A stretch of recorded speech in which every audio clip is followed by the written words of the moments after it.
നമസ്കാരം. ഇന്ന് സാറിൻ്റെ ക്ഷേത്രസങ്കല്പത്തിലെ ശാസ്ത്രം എന്ന വിഷയമാണ് കൊടുക്കുന്നത്. ഞങ്ങളുടെ ഗ്രാമക്ഷേത്രത്തിലെ പുനഃപ്രതിഷ്ഠയ്ക്ക് സാറിൻ്റെ പ്രഭാഷണം ഉണ്ടായിരുന്നു. അത് കഴിഞ്ഞ് അന്ന് എൻ്റെ വീട്ടിലാണ് സാറ് തങ്ങിയത്.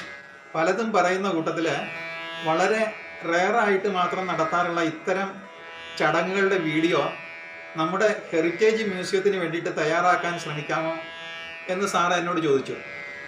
അപ്പോഴാണ് ഞാൻ സാറിൻ്റെ ക്ലാസ്സുകളിലൂടെ അവ അവതരിപ്പിച്ചോട്ടെ എന്ന് ചോദിച്ചത്. അത് തരക്കേടില്ലെന്ന് സാറ് അഭിപ്രായപ്പെട്ടു.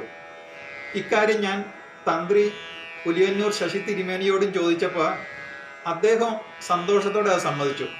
ശ്രീകോവിലിൻ്റെ ഉള്ളിലെ വിഗ്രഹത്തിൻ്റെ ദൃശ്യം ഒഴികെ എല്ലാ ചടങ്ങുകളും റെക്കോർഡ് ചെയ്യാൻ അദ്ദേഹം അനുവാദം തന്നു.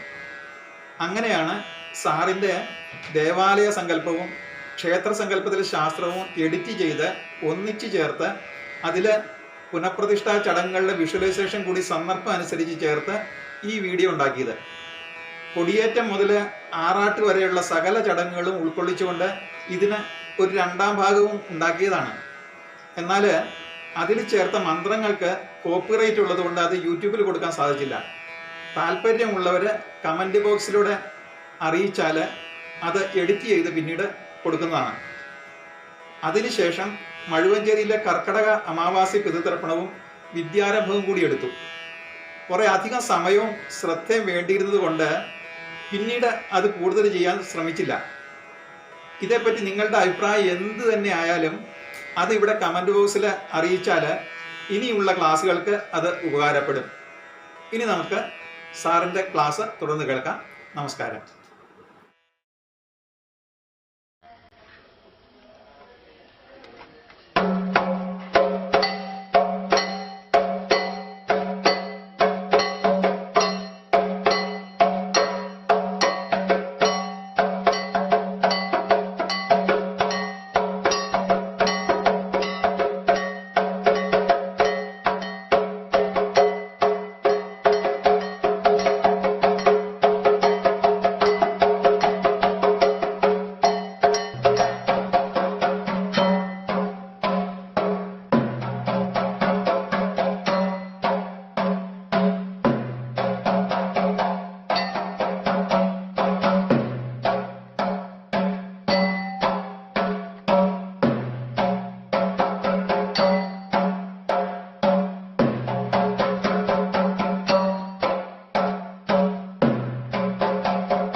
ഭാരതീയ ചിന്താധാരകൾ എത്രത്തോളം ശാസ്ത്രീയമാണ് എന്ന് വിശകലനാത്മകമായി പഠിച്ച് അവയിലെ തത്വങ്ങൾ മാത്രമല്ല പ്രായോഗിക വിജ്ഞാനവും ഉൾക്കൊള്ളുവാൻ സാധിക്കുമ്പോഴാണ് ഈ 10,000 വർഷങ്ങളിലെ പാരമ്പര്യമുള്ള ഒരു സംസ്കൃതിയുടെ അവകാശികളായി 500ാമത്തെ തലമുറയായി ഈ നാട്ടിൽ ജീവിക്കാൻ അവകാശം കിട്ടിയ, ഈ നാട്ടിൽ ജീവിക്കാൻ അനുഗ്രഹം കിട്ടിയ ഒരു തലമുറയായി വന്നതിന് നാം ജഗദീശ്വരനോട് നന്ദി പറയേണ്ടത്.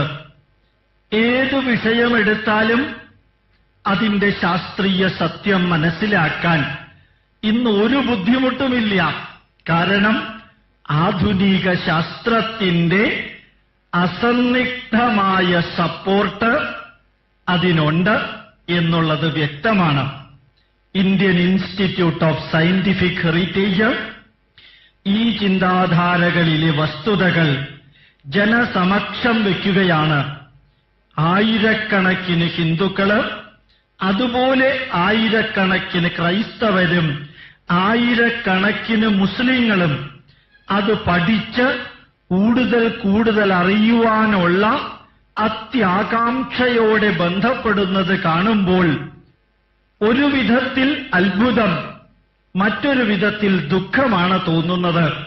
അത്ഭുതം തോന്നാൻ കാരണം ഭാരതീയ മനസ്സിൽ ഉറങ്ങിക്കിടക്കുന്ന ചൈതന്യം ഒന്ന് തൊട്ടുണർത്തിയപ്പോൾ ഈ 100 കോടി ജനതയുടെ മനസ്സിലുണ്ടായ അത്യാകാംക്ഷ എത്രത്തോളം ഉജ്ജ്വലമാണ്, ഊർജ്ജസ്വലമാണ്, ചൈതന്യവത്താണ് എന്നറിയാൻ സാധിച്ചപ്പോൾ ദുഃഖമുണ്ടാകാൻ കാരണം ഇന്നുവരെ ഈ സനാതനധർമ്മത്തെ പഠിച്ചും പഠിപ്പിച്ചും നടന്നു എന്ന് പറയുന്ന പലരും തന്നെ ഈ ചിന്താധാരകളെ ശാസ്ത്രീയമായി പഠിച്ചില്ലല്ലോ, ആരെയും പഠിപ്പിച്ചില്ലല്ലോ എന്നുള്ള ദുഃഖം.